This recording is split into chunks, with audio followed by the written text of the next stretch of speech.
الحمد لله رب العالمين والعاقبة للمتقين والصلاة والسلام على سيد الأنبياء والمرسلين وعلى آله وأصحابه أجمعين أما بعد أعوذ بالله من الشيطان الرجيم بسم الله الرحمن الرحيم ذلك الكتاب لا ريب فيه صدق الله العظيم وصدق رسوله النبي الكريم إن الله وملائكته يصلون على النبي يا أيها الذين آمنوا صلوا عليه وسلموا تسليما الصلاة والسلام عليك يا سيدي يا رسول الله وعلى آلك وأصحابك يا سيدي يا حبيب الله اللهم صل على سيدنا ومولانا محمد معدن الجود والکرم وآلہ وصحبہ وبارک وسلم۔ تمام تعریفیں حمد و ثنا اللہ تعالیٰ جل مجدہ الکریم کے لیے، اور ہر قسم کے درود و سلام نبی رحمت صلی اللہ تعالیٰ علیہ وسلم کی ذات والا صفات کے لیے حمد و صلات کے بعد، عزیز دوستو، قرآن مجید کی دو قسم کی ترتیبیں ہیں۔ ایک قرآن مجید کی ترتیب وہ ہے کہ جس ترتیب سے قرآن مجید نازل ہوا، اور ایک وہ ترتیب ہے جس ترتیب سے نبی کریم علیہ السلام نے، حضور کے صحابہ نے حضور کی تعلیمات کی روشنی میں قرآن پاک کو جمع فرمایا۔ ایک ترتیب نزولی کہلاتی ہے، ایک ترتیب توقیفی کہلاتی ہے، جس ترتیب سے اسے جمع کیا گیا۔ نزول کے اعتبار سے قرآن مجید کی سب سے پہلی سورہ مبارکہ سورہ اقرا ہے۔ اس کی ابتدائی آیات نازل ہوئیں، اور ترتیب کے لحاظ سے جو مصحف کے اندر قرآن پاک میں ترتیب ہے، اس لحاظ سے قرآن مجید کی پہلی سورہ کا نام سورہ فاتحہ ہے۔ اور نبی کریم علیہ السلام نے فرمایا یہ سورہ فاتحہ اتنی شاندار ہے کہ ایسے کلمات کسی اور امت کو نہیں ملے جیسے اللہ نے سورہ فاتحہ میں ہمیں عطا فرمائے ہیں۔ قرآن پاک میں دو قسم کی صورتیں، ایک تو یہ میں نے عرض کر دی اس کی ترتیب، اسی طرح دو قسم کی صورتیں، کچھ مکی صورتیں ہیں اور کچھ مدنی صورتیں ہیں۔ ہمارے طالب علم اکثر سکولوں اور کالجوں میں یہ سمجھتے ہیں کہ جو مکے میں نازل ہوئی وہ مکی ہیں، جو مدینے میں نازل ہوئی وہ مدنی ہیں، حالانکہ ایسا نہیں ہے۔ جو ہجرت سے پہلے نازل ہوئی وہ مکی ہیں، اور جو ہجرت کے بعد نازل ہوئی وہ مدنی ہیں۔ وہ آیت اگر بدر میں بھی نازل ہو نا، کچھ قرآن مجید کی آیات مختلف مقامات پر بھی نازل ہوئی ہیں، مختلف مقامات پر۔ حضور بدر میں تھے تو وہاں بھی قرآن مجید نازل ہوا، نبی کریم علیہ السلام احد میں تھے تو وہاں بھی قرآن پاک نازل ہوا۔ تو ترتیب یہ کی جائے گی کہ جو صورتیں ہجرت سے پہلے نازل ہوئیں وہ مکی ہیں، اور جو ہجرت کے بعد نازل ہوئیں وہ مدنی ہیں۔ سورہ فاتحہ کا آغاز اور قرآن مجید کی ہر سورت کا آغاز سوائے سورہ توبہ کے بسم اللہ شریف سے ہوتا ہے، اور نبی کریم علیہ السلام نے اتنا زور دیا کہ حضور فرمانے لگے دروازہ بند کرنے سے پہلے بھی بسم اللہ شریف پڑھا کرو، اور برتن ڈھانپنے سے پہلے بھی بسم اللہ شریف پڑھا کرو۔ نبی پاک علیہ السلام نے ہر جائز اور مستحسن کام سے قبل بسم اللہ شریف پڑھنے کا حکم دیا۔ بسم اللہ کے مفاہیم کیا ہیں؟ فرمایا بسم اللہ الرحمن الرحیم، اللہ کے نام سے شروع جو بڑا ہی مہربان نہایت رحم کرنے والا ہے۔ باقی ترجمہ کرنے والوں نے کہا کہ شروع اللہ کے نام سے، تو اعلیٰ حضرت فرمانے لگے کہ پھر تو شروع سے ہو گیا، پھر تو شروع سے ہو گیا، تو حضور پھر کیا ترجمہ کریں؟ فرمانے لگے یہ ترجمہ نہ کرو کہ شروع اللہ کے نام سے، بلکہ ترجمہ یہ کرو کہ اللہ کے نام سے شروع۔ یہ دیکھیں نا، سوچ ہے نا بزرگوں کی، اللہ کے نام سے، تاکہ واقعی اللہ کے نام سے شروع ہو۔ پھر ارشاد فرمایا الحمدللہ رب العالمین، تمام تعریفیں اللہ کے لیے جو تمام جہانوں کو پالنے والا ہے۔ جب انسان کو تھوڑا سا ترجمہ آتا ہو نا، اس کی تھوڑی توجہ ہو، اسے نماز پڑھنے کا بھی بڑا ہی مزہ آتا ہے۔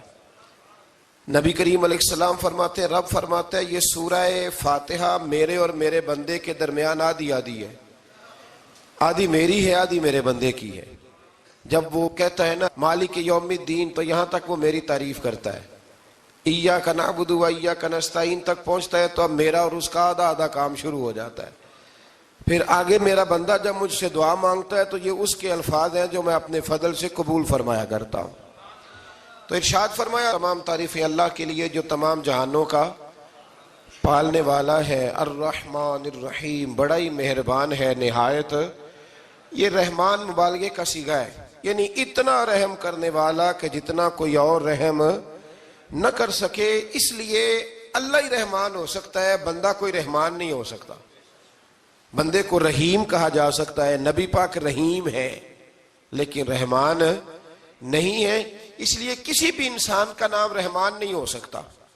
کسی دکان پر بعض اوقات لوگ نام رکھ لیتے ہیں رحمان بک ڈپو، تو یہ درست نہیں ہے. بندے کا نام رحمان نہیں ہو سکتا، عبد الرحمان. اس لیے کہ یہ لفظ رحمان خدا کے علاوہ کسی اور کے لیے بولنا درست نہیں ہے. پھر ارشاد فرمایا مالک یوم الدین، اللہ مالک ہے قیامت کے دن کا. تو یا اللہ آج کے دن کا مالک بھی تو ہی ہے. آج جو یکم رمضان مبارک ہے تو اس دن کا مالک بھی اللہ ہی ہے. تو یہ جو خاص کر کہا مالک یوم الدین، اس کا معنی یہ ہے کہ یہاں کچھ لوگ عارضی طور بھی تو بعض چیزوں کے مالک ہیں نا، یہ زمین میری ہے، یہ گھڑی میری ہے، یہ گھر میرا ہے، یہ بچے میرے ہیں. عارضی طور پر بھی تو لوگ مالک ہیں، لیکن قیامت کے دن عارضی طور پر بھی کوئی مالک نہیں ہوگا. قیامت میں ساری بادشاہی فقط میرے اللہ کی ہوگی. بلکہ رب کریم فرمائے گا کہاں ہیں وہ لوگ جو دنیا میں بادشاہ بنا کرتے تھے؟ کدھر ہے؟ بڑے بڑے کج کلا جو کہتے تھے کہ ہم اٹھتے ہیں تو لوگ اٹھتے ہیں، بیٹھتے ہیں تو دنیا بیٹھ جاتی، وہ کہاں ہے؟ جب کوئی نہیں بولے گا تو رب فرمائے گا للہ الواحد القہار، آج ایک رب واحد اور قہار کی حکمرانی ہے. پھر ارشاد فرمایا ایاک نعبد و ایاک نستعین، بے شک ہم تیری ہی عبادت کرتے ہیں اور تجھی سے مدد چاہتے ہیں. عبادت بھی اللہ کی ہے اور مدد بھی. یہ جو بندوں کے ذریعے بعض اوقات مدد ہوتی ہے تو یہ مدد بھی اللہ کی ہے، یہ مدد بھی اللہ کی ہے. یہ کسی بندے نے مائک بنایا ہے جس کی مدد سے آپ تک آواز جا رہی ہے، تو اس کو عقل کس نے دی تھی بنانے کی؟ تو پھر مدد کس کی ہوئی؟ اللہ کی.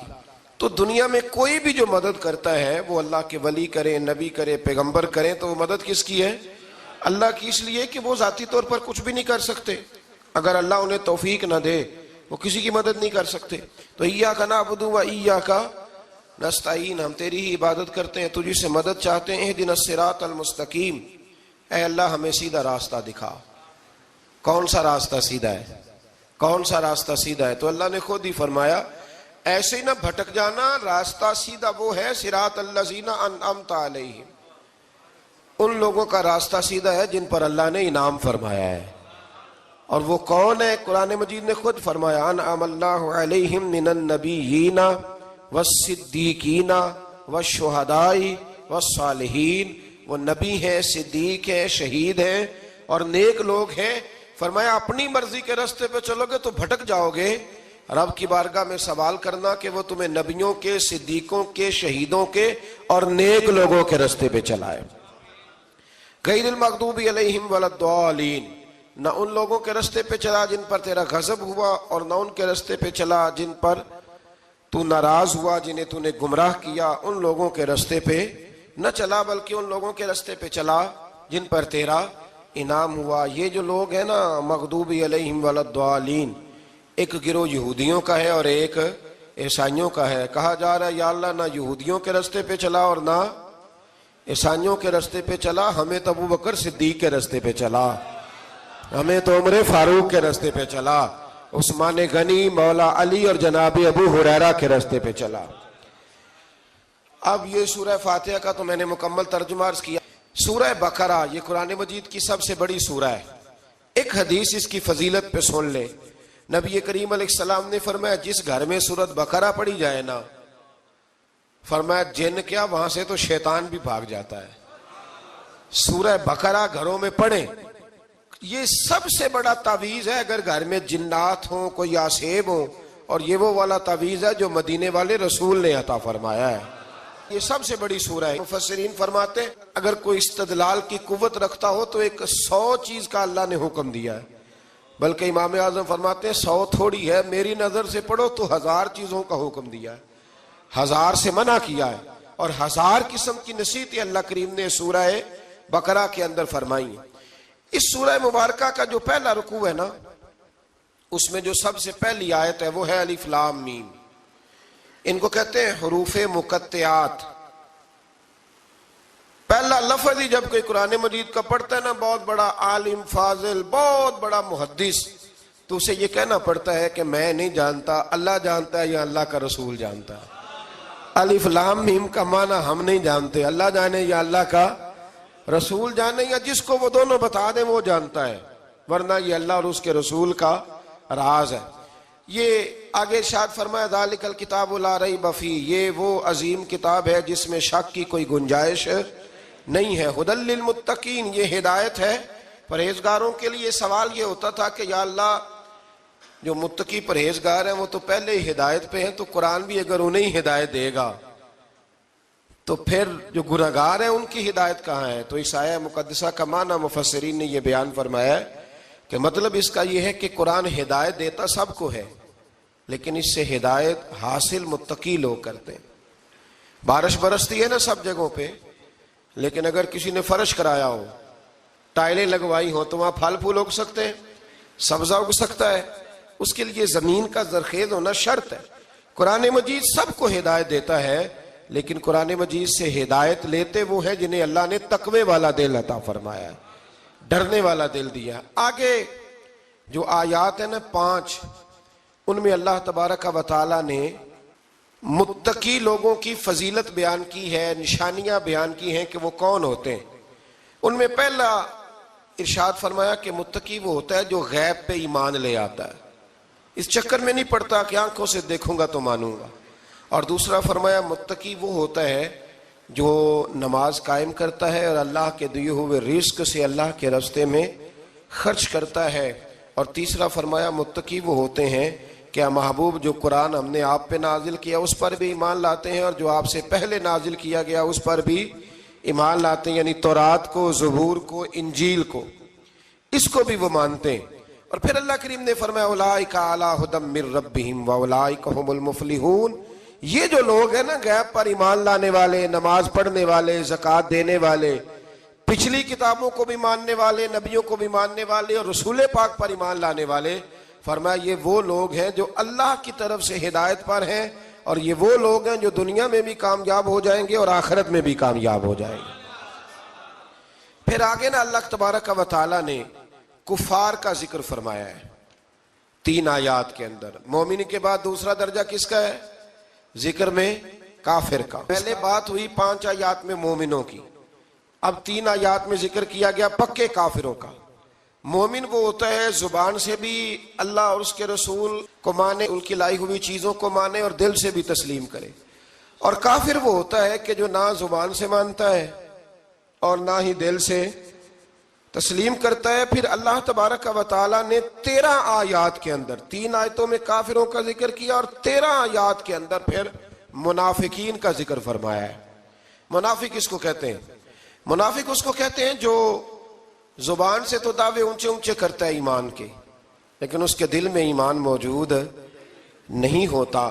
آپ حیران ہوں گے، یہیں پہ بات کو ذرا غور سے سمجھیں کہ مومنوں کا ذکر 5 آیات میں اور کفار کا 3 آیات میں، پکے کفار کا.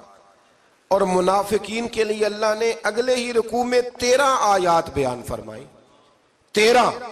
یہ خطرناک گروہ ہے منافقین کا، یہ خوفناک لوگ ہیں. یہ وہ چھپی ہوئی بیماری ہے کہ جس کو پکڑنا تھوڑا مشکل ہے. کچھ بیماریوں کو ڈاکٹر کہتے ہیں نا یہ خاموش قاتل ہے، قتل کر دیتی ہے پر پتہ نہیں لگنے دیتی. اسی طرح منافقین کا ٹولہ ہے. قرآن مجید کہتا ہے ان منافقین کے بارے میں وَمِنَ النَّاسِ مَن يَقُولُ آمَنَّا بِاللَّهِ وَبِالْيَوْمِ الْآخِرِ وَمَا هُمْ بِمُؤْمِنِينَ.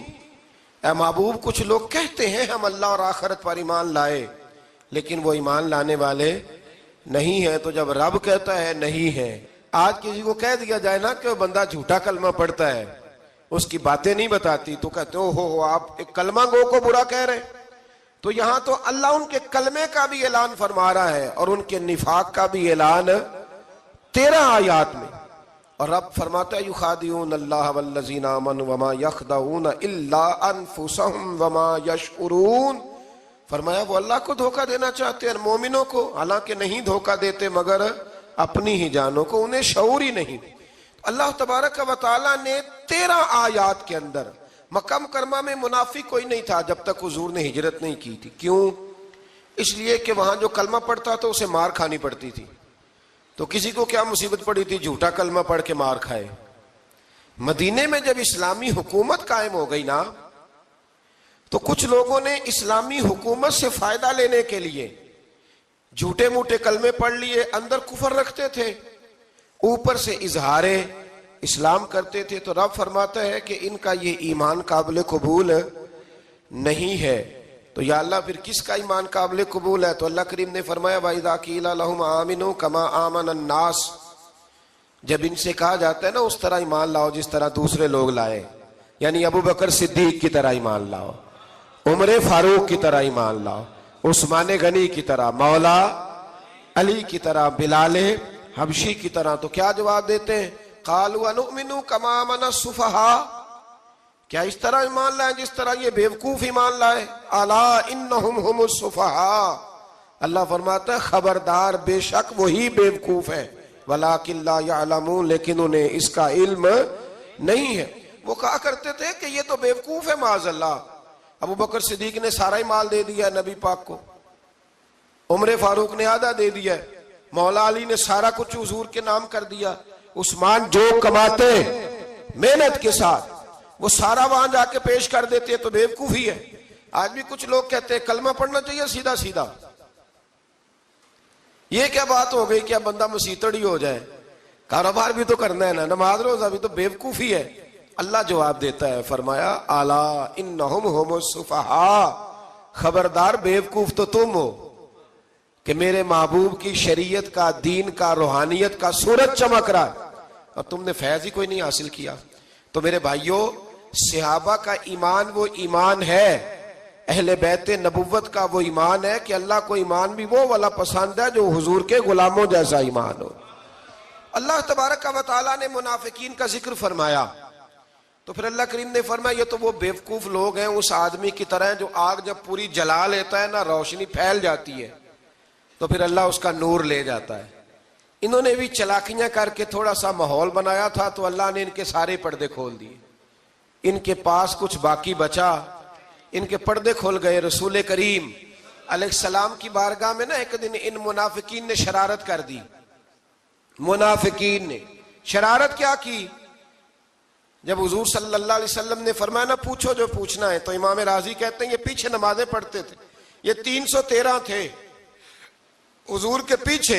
اگر مدینے میں رہ کے منافق ہو سکتے ہیں تو باقی ملکوں میں بھی تو ہو ہی سکتے ہیں نا جی. حضور کے پیچھے نمازیں پڑھتے تھے تو ایک دن کہنے لگے جی یہ کہتے ہیں جو مرضی پوچھو تو ہم پیچھے نمازیں پڑھتے ہیں، ہمارا انہیں پتہ نہیں. جب یہ اعتراض کیا نا حضور کے علم پر، آپ سمجھ لیں کہ حضور کے علم پر اعتراض کرنا طریقہ کس کا ہے؟ طریقہ کس کا ہے حضور کے علم مبارک پر اعتراض کرنا؟ کہنے لگے پیچھے نمازیں پڑھتے ہیں، انہیں پتہ ہی نہیں. جب یہ کہا تو اللہ کے رسول نے نا، جمعے والا دن تھا، حضور نے فرمایا میرے علم پر اعتراض کرتے ہو؟ 70 بندے نام لے کر اور ولدیتیں لے کر، بلکہ بہت سارے ایسے تھے جنہیں کنفرم ہو گیا کہ ولدیت اصل میں ہے کیا، انہیں طے ہو گیا. حضور کے بے ادب کے لیے یہ طے کرنا بھی مشکل ہوتا ہے نا. طے ہو گیا کہ ولدیت ہے کیا. 70 بندے نام لے کے حضور نے مسجد نبی سے نکال دیے. فرمایا یا فلاں بن فلاں قم فخرج فإنک منافق، او فلاں کے بیٹے فلاں کھڑا ہو جا، نکل جا، تو منافق ہے. حضور نے 70 بندے نکال دیے. اب 70 بندے اکٹھے گلی میں نکلیں تو رش تو پڑ جاتا ہے نا. حضرت عمر فاروق لیٹ ہو گئے، جمعے میں آ رہے تھے. ان کو جاتے ہوئے دیکھا تو عمر فاروق فرمانے لگے جمعہ ہو گیا ہے. بھئی 70 بندے نکل آئے باہر، جمعہ ہو گیا ہے. تو ایک منافق کہنے لگا تھا کہ نہیں حضور نے نکال دیا. تو عبداللہ بن ابی سلول جو ان کا سربراہ تھا نا، وہ کہنے لگا چپ کر. حضرت عمر سے کہنے لگا ہاں جی ہو گیا ہے. وہ بھی کہنے لگا تھا نہیں ہوا، ہمیں نکال دیا گیا. تو یہ سردار بولا، کہنے لگا ہو گیا ہو گیا. حضرت عمر کہنے لگے چلو جمعہ ہو گیا تو جا کے اندر حضور کی زیارت ہی کر لیتا ہوں، لیٹ تو ہو ہی گیا ہوں۔ حضرت عمر اندر چلے گئے تو پیچھے سے وہ منافقین اپنے سردار سے کہنے لگے کہ 2 منٹ میں عمر کو پتہ چل جائے گا کہ تم نے جھوٹ بولا ہے۔ عمر کو جا کے پتہ چل جائے، کہنے لگا بڑے پاگل ہو، میں نے تمہاری جان بچائی ہے، نبی پاک نے تو مسجد سے نکالا ہے نا۔ تو عمر کو پتہ چل جاتا نا منافق ہیں، تو ابو بکر بھی مسجد میں تھے، علی بھی مسجد میں تھے، عثمان بھی مسجد میں تھے، بچانے والا ہی کوئی نہیں تھا۔ عمر نے تلوار لے کے تو دنیا سے ہی نکال دینا تھا، تو میں نے جان بچائی ہے، آپ جائیں گے نا اندر تو حضور ٹھنڈا کر دیں گے، فرمائیں گے چلو میں نے نکال جو دیا ہے۔ تو یہ وہ منافقین کی جماعت ہے۔ دوسرے سے تیسرے رکوع میں نا اللہ تعالیٰ نے انسان کو یاد کرایا ہے کہ تو نے عبادت اپنے رب کی کرنی ہے، اور فرمایا رب تمہارا وہ ہے جس نے تمہارے لیے زمین کو فرش بنایا ہے، آسمان کو چھت بنایا ہے، اور آسمان سے پانی برسا کے تو زمین سے پھل اگائے ہیں، رزق لکم، وہ بھی تیرے کھانے کے لیے اگائے ہیں۔ وہ جو آسمان سے بارش برسا کے زمین سے سبز اور پھل اگائے ہیں تو وہ بھی تیرے لیے۔ جب سارا کچھ تیرے لیے بنایا تو بھی تو عبادت کرنا اپنے رب کی، پھر کسی کو اس کا شریک نہ ٹھہرا۔ ایک چیلنج بھی کیا قرآن مجید نے اس رکوع کے اندر۔ کہا کرتے تھے مکے کے لوگ کہ آپ قرآن مجید کی آیتیں نبی کریم علیہ السلام سے کہا کرتے تھے کہ معاذ اللہ آپ خود بناتے ہیں، بنا کے لاتے ہیں۔ تو اللہ کریم نے فرمایا وَإِن كُنتُمْ فِي رَيْبٍ مِّمَّا نَزَّلْنَا عَلَىٰ عَبْدِنَا فَأْتُوا بِسُورَةٍ مِّن مِّثْلِهِ، اگر تمہیں شک ہو نا اس میں جو ہم نے بندہ خاص پہ نازل کیا ہے تو تم بھی اس جیسی ایک صورت بنا کے لاؤ۔ پڑھے لکھے تو تم بھی ہو نا، مکے میں تم بھی رہتے ہو، تو ایک صورت بنا کے لاؤ۔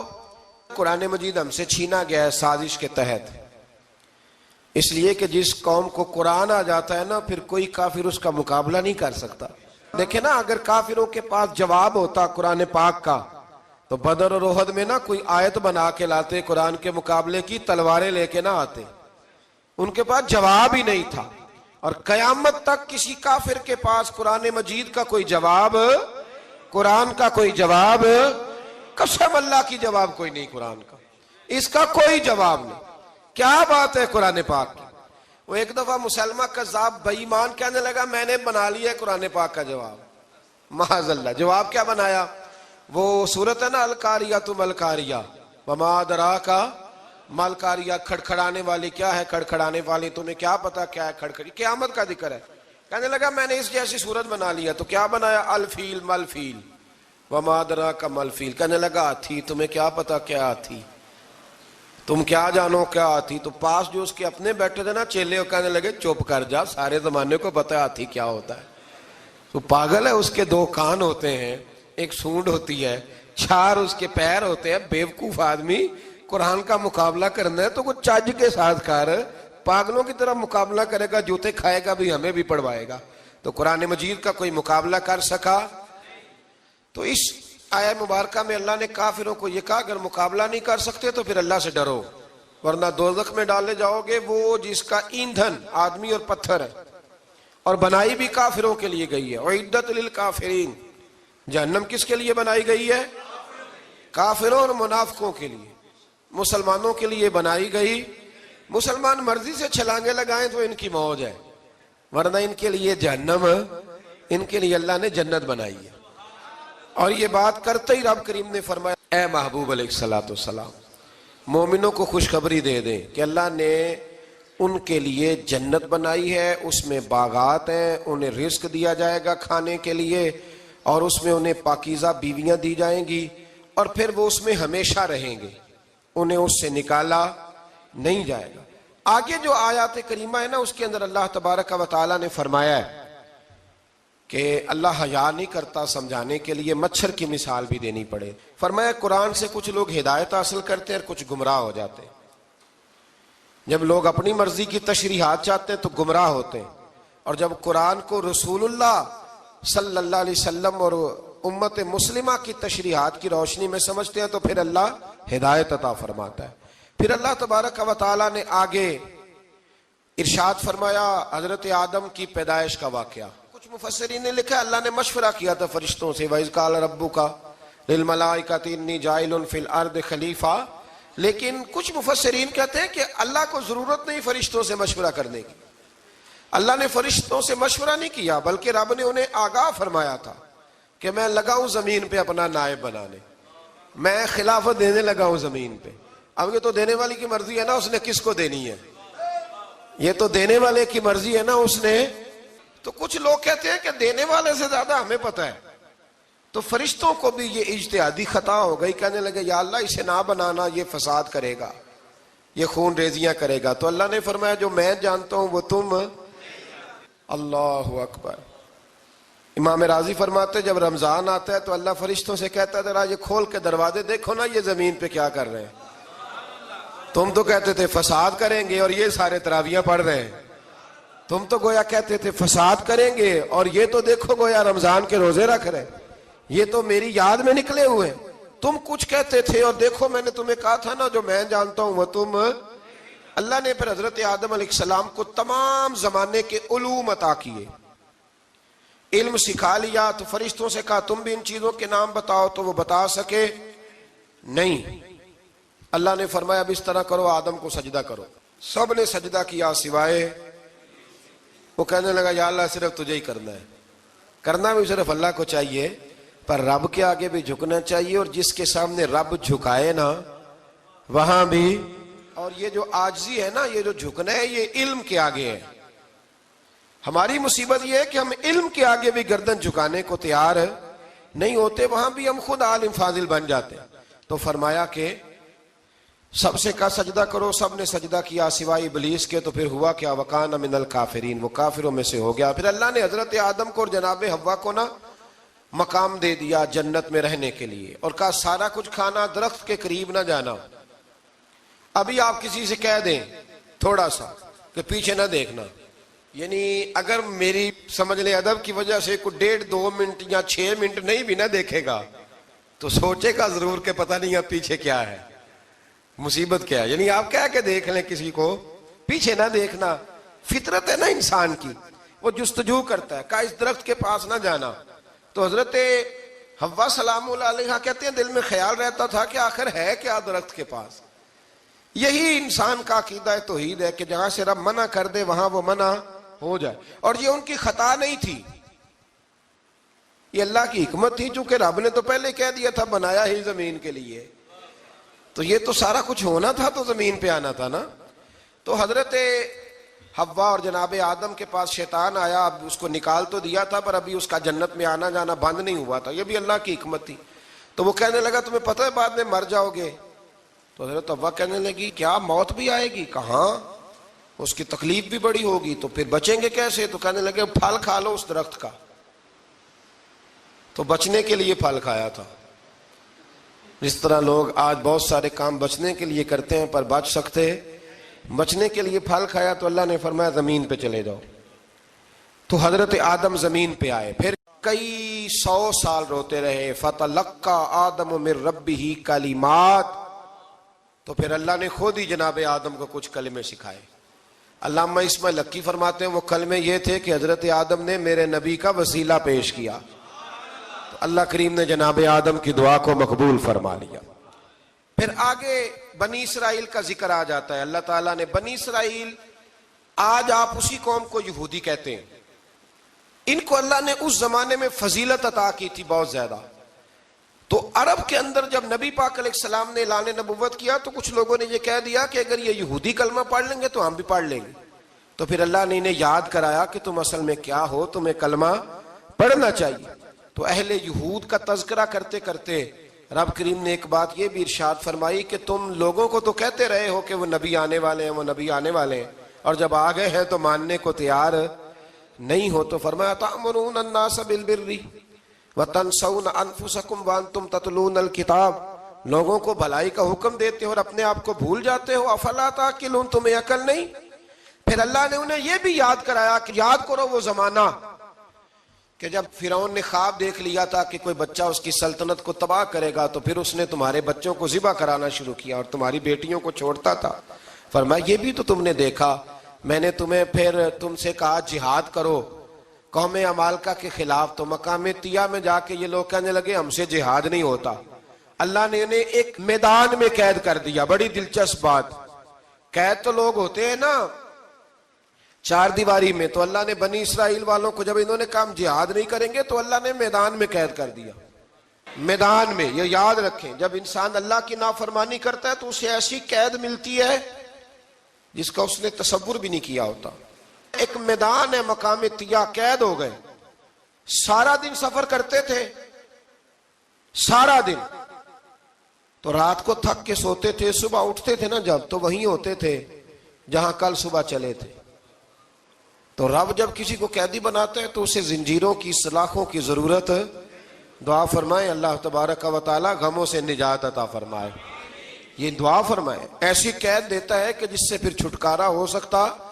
تو بنی اسرائیل کا بہت زیادہ تذکرہ اس پارے میں اللہ تبارک و تعالی نے پھر بیان کیا, اور پھر کہا کہ انہیں جو حکم دیا جاتا تھا یہ اس کی سرتابی کرتے تھے. پھر اللہ نے ان پر ذلت نازل کر دی اور یہ ہمیشہ اس کا شکار رہے. قوم سبت کا ذکر فرمایا اللہ نے. ہفتے والے دن کچھ لوگ نافرمانی کرتے تھے. ہمارے بھی ہیلے بہانے ہیں نا آج کل کاروبار میں. تو اسی سپارے کی آیت نمبر 65 کے اندر اللہ تعالیٰ نے حضرت داؤد کی قوم کا ذکر کیا کہ اللہ نے انہیں حکم دیا تھا کہ ہفتے والے دن مچھلیاں نہیں پکڑنی. تو وہ کہتے تھے چلو ہاتھ لگا کے نہیں پکڑنی, ہاتھ لگا کے. وہ ہمارے لوگ ہیلے بہانے تلاش کر لیتے ہیں نا.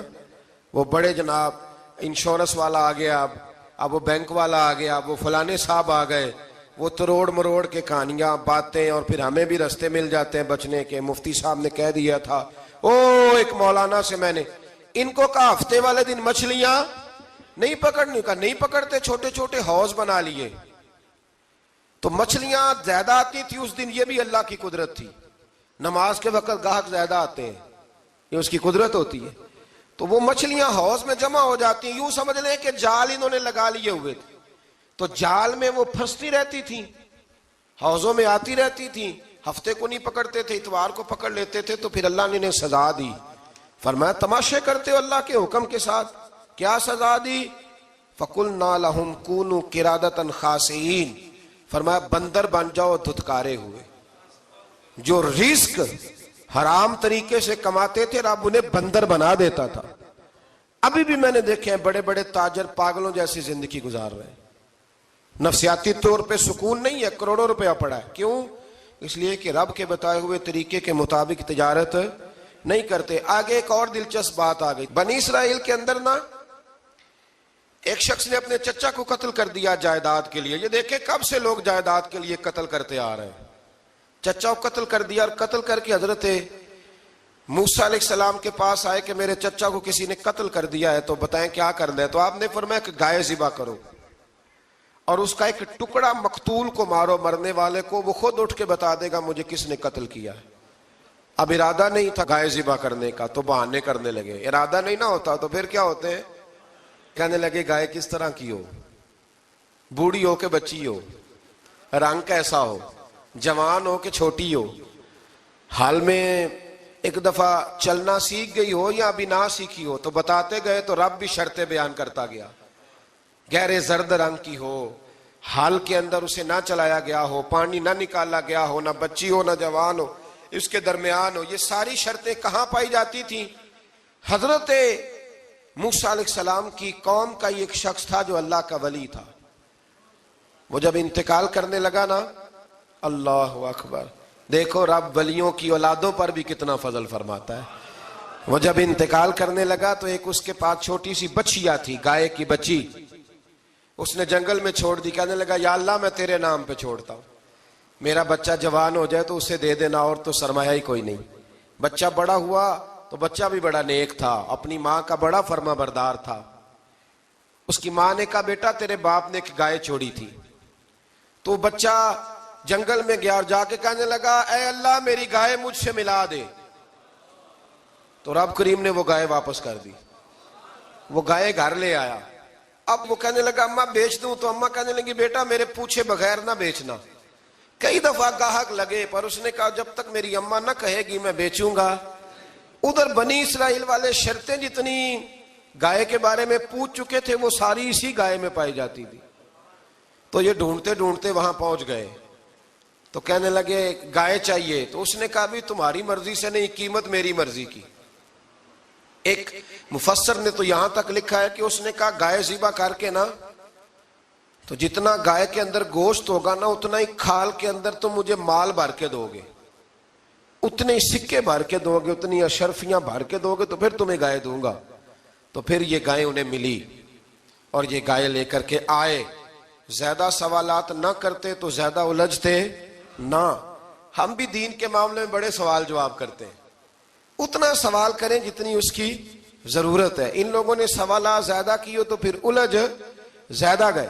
تو میرے بھائی اس کا ذکر بھی اللہ تبارک و تعالیٰ نے پہلے پارے کے اندر بیان فرمایا۔ پھر اللہ کریم نے فرمایا کہ کچھ ایسے لوگ بھی ہیں یہودیوں میں سے جن کا دعویٰ ہو گیا ہے کہ ہم اللہ کے بڑے پیارے ہیں۔ فرمایا یہ صرف ان کے منہ کی باتیں ہیں، یہ تو قیامت میں پتہ چلے گا نا کہ اللہ کا پیار کس کے ساتھ زیادہ ہے۔ اور پھر یہ بھی یہودیوں نے دعویٰ کیا ہے، اسی پارے میں اللہ فرماتے ہیں کہ ان کا دعویٰ ہے کہ ہم اللہ کے بڑے پیارے ہیں، جنت میں ہم ہی جائیں گے۔ تو اللہ فرماتے ہیں پھر مرنے کی دعا تو کرو، جنت میں تو مر کے جانا ہے نا۔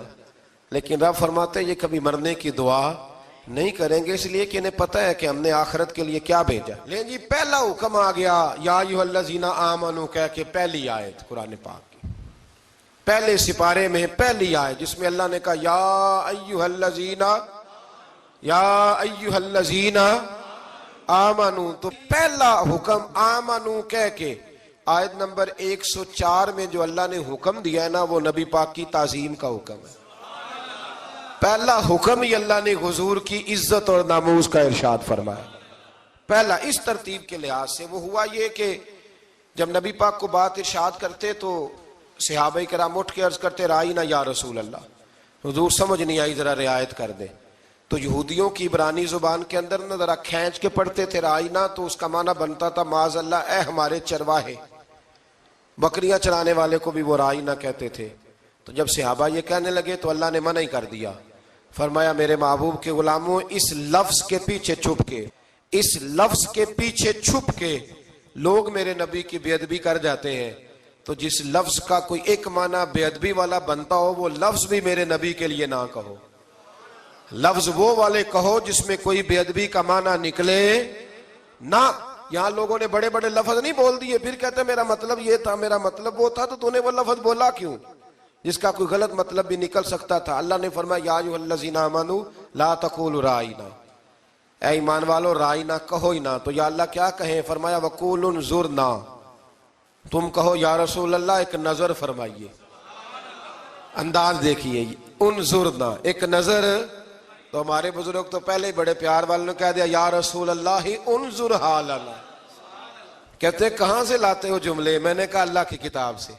یا رسول اللہ انظر حالنا یا حبیب اللہ اسمع قالا، تو تم کہو انظرنا محبوب نظر کرم کریں، واسمعوا، اور کیا ضرورت ہے دوبارہ پوچھنے کی؟ اللہ کہتا ہے پہلے ہی دھیان سے سنا کرو، پہلے ہی واسمعوا، پہلے ہی احتیاط سے سنو، وللکافرین عذاب علیم، اور کافروں کے لیے دردناک عذاب ہے۔ لے جی اسی پارے میں اللہ تبارک و تعالیٰ نے پھر اہل یہود کا ذکر کیا۔ تو یہود کہنے لگے کہ ہم حضرت ابراہیم کے ماننے والے ہیں، تو اللہ کریم نے وہ بھی ذکر کیا کہ میں نے تو ابراہیم کو آزمایا ہے۔ وَإِذِ ابْتَلَىٰ إِبْرَاهِيمَ رَبُّهُ بِكَلِمَاتٍ فَأَتَمَّهُنَّ، ہم نے ابراہیم کو کچھ چیزوں سے آزمایا ہے، وہ ہماری آزمائش پہ پورے اترے۔ قَالَ إِنِّي جَاعِلُكَ لِلنَّاسِ إِمَامًا، تو پھر ہم نے انہیں کہا کہ ہم آپ کو پوری دنیا کا امام بنائیں گے۔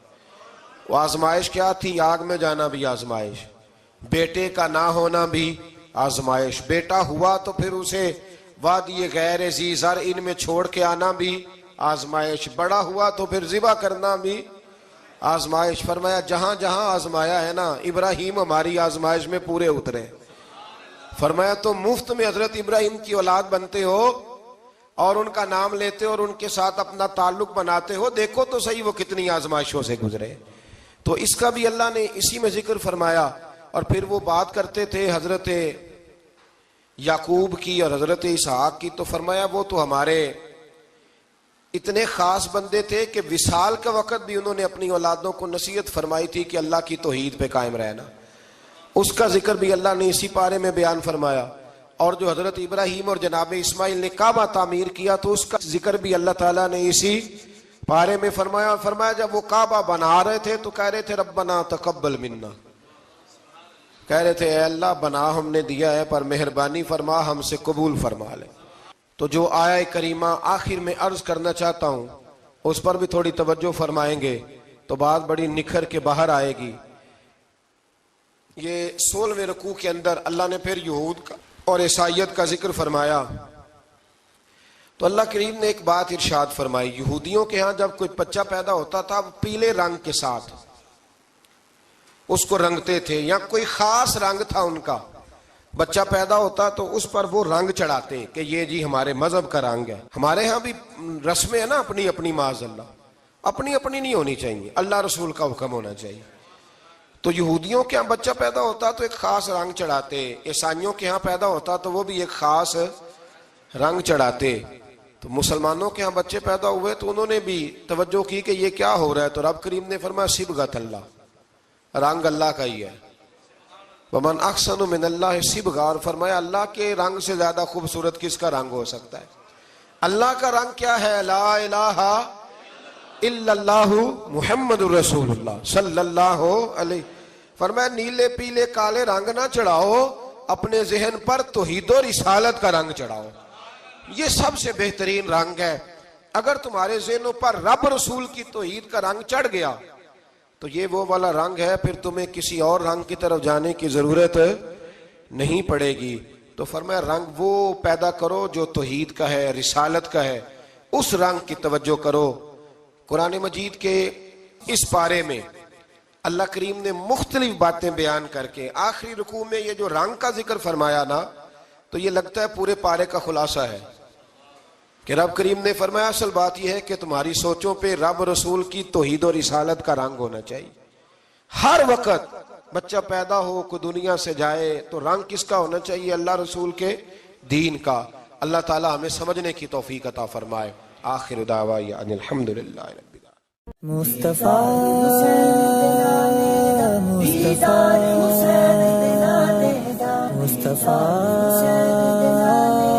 مصطفیٰ